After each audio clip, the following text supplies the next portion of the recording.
So I just heard that coming in. I expected to see, and Fox will broadcast them more than they broadcast us. You know that. We've seen the blueprint here in Minneapolis.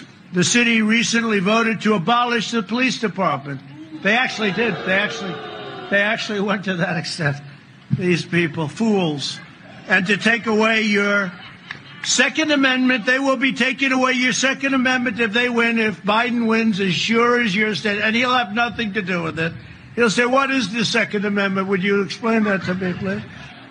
That means they're going to take away your guns. And as sure as you're standing here today, if they win, and that's what's going to happen. Remember this. I am the only thing standing in the way of your Second Amendment. It's going to be either taken away or obliterated.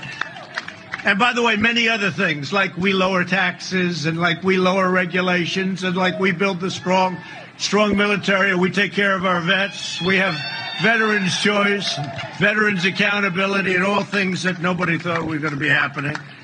After the riots in Minneapolis, Kamala Harris, you know her? She's the one who finished so badly that she was embarrassed. She ran out of town. And then they said, we're going to choose you for vice president.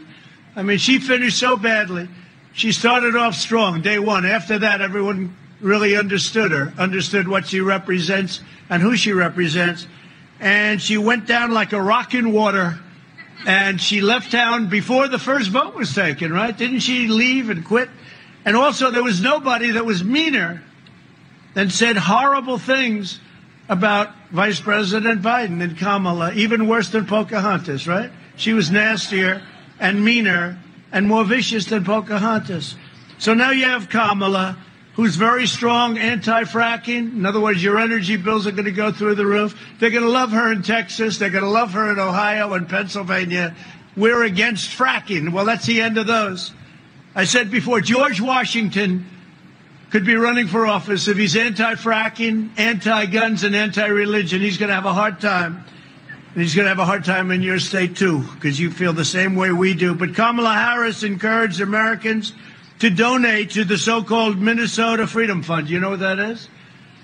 Which bailed out the rioters, looters, assaulters, and anarchists from jail. And Biden's staff did the same thing. They donated a lot of their money to get them out of jail so that everyone was right back on the streets. Think of that. This is what is running for office. This is what we're competing against. And the primary competitor, Joe, he's in his basement. He just doesn't come out. They don't ask him questions. I said, I wish they asked him a couple about 2 months ago. It was like, hey, hi, are you enjoying your run? Yes. Oh, okay, good. That was the question. Are you enjoying it? They don't ask me those questions. I have people that have fire coming out of their eyes. But their sympathies lie with lawbreakers and with criminals. My heart is with law-abiding, hard-working Americans like these people. And my heart's also with the great men and women of law enforcement who are treated very badly.